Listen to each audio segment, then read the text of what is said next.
emotions are more fleeting. So rasas are constantly change, whereas feelings are more stable. If we examine the way we feel, inevitably we fall victims to the way of the language. If we examine the way we feel, we know that to be true. We can move from one rasa to another in quite a rapid manner. But when we are given to a certain feeling, then that would have to, as it were, have its duration.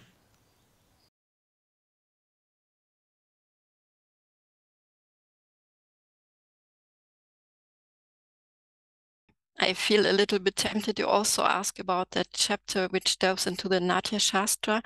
And though Rasa and Bhava are a very huge topic on their own, maybe you could also briefly introduce these two. The terms. Well, rasa is a very complex term in Sanskrit, which is translated variously depending on the context that's being used, because it is used in Ayurveda, for example. It denotes different tastes, rasa, flavors, rasa. Everything has different tastes, flavors. The term itself, the etymology of the term, is that it has the quality of juice, rasa. It's essence, juice, sap. But also rasa can be spoken of in terms of our emotions. And therefore it can be spoken of in terms of dramaturgy, in terms of theater and arts. So when rasa, for example, spoken in Natya Shastra, which is the treatise on drama, the most ancient one, which is like the matrix of all the arts, which gives the birth to all the arts, and likewise, not just in India, but in ancient Greece, in the cradle of the Western civilization. The theater is where the arts are being given that place of cradling. This is where all of them spring forth, all without exception. So rasas here correspond to emotional responses we experience when we are in contact with a particular expressions of, let's say, a play, something creative put on. And of course this extended to all forms of art. And that in turn is linked to the way we are also wired to experience, the way we emote. Emotions play a tremendous role and import here with regard to this. And Natya Shastra makes this connection because the treatise itself speaks of the way that art meant to serve, again, as that link which otherwise may be weakened or severed, linked to the essence of who we are. The possibility to reconnect here for a common folk is given through the experience available in the art form, through the art form. In this case, in the case of how Natya Shastra was conceived as the treatise on drama.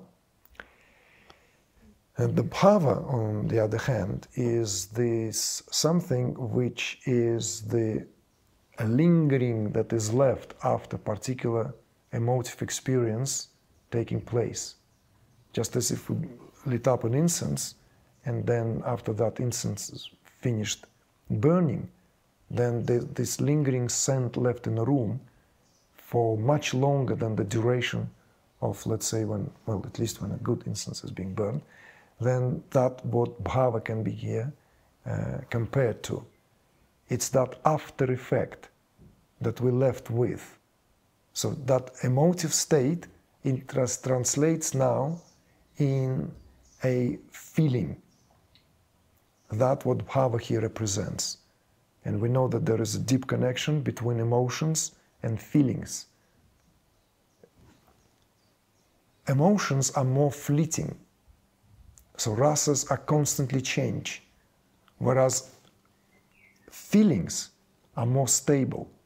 If we examine the way we feel, inevitably we fall victims to the way of the language. If we examine the way we feel, we know that to be true.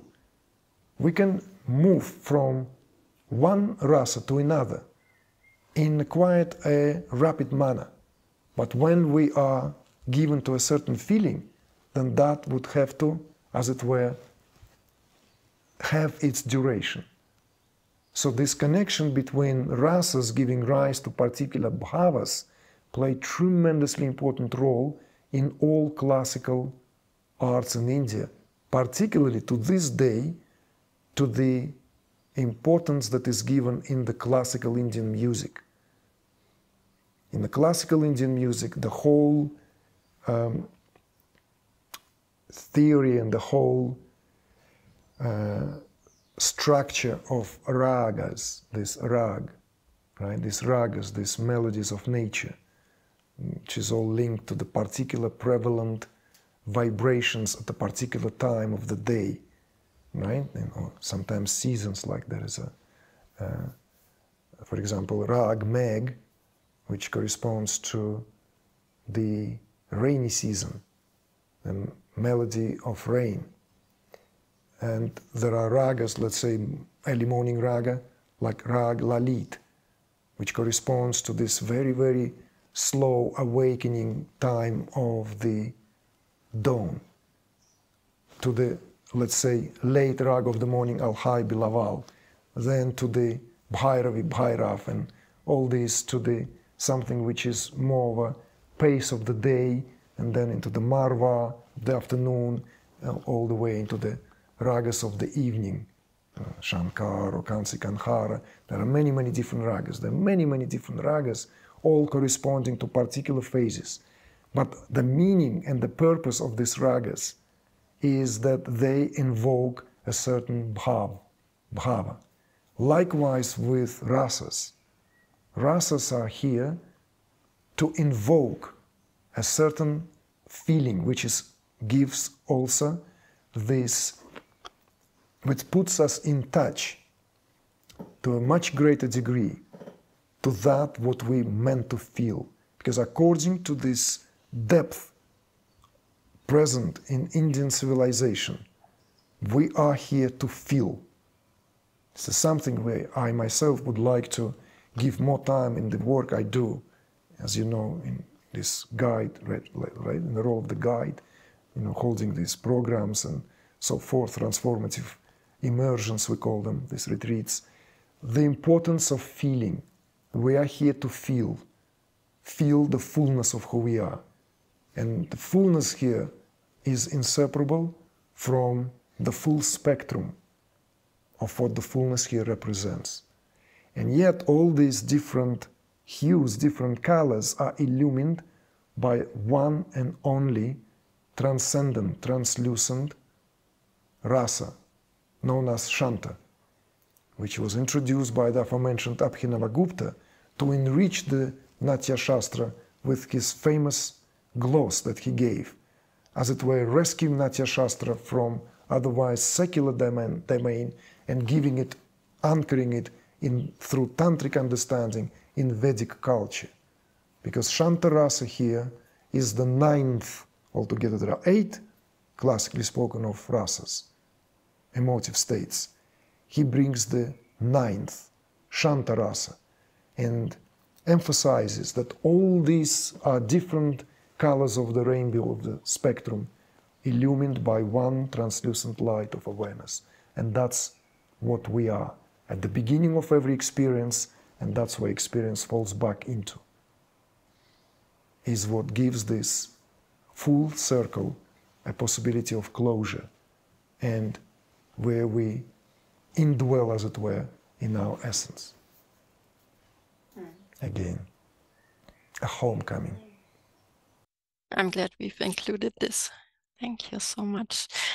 Okay, so have a nice evening. And you too. Thank you. Thank you, Nina. Thank you.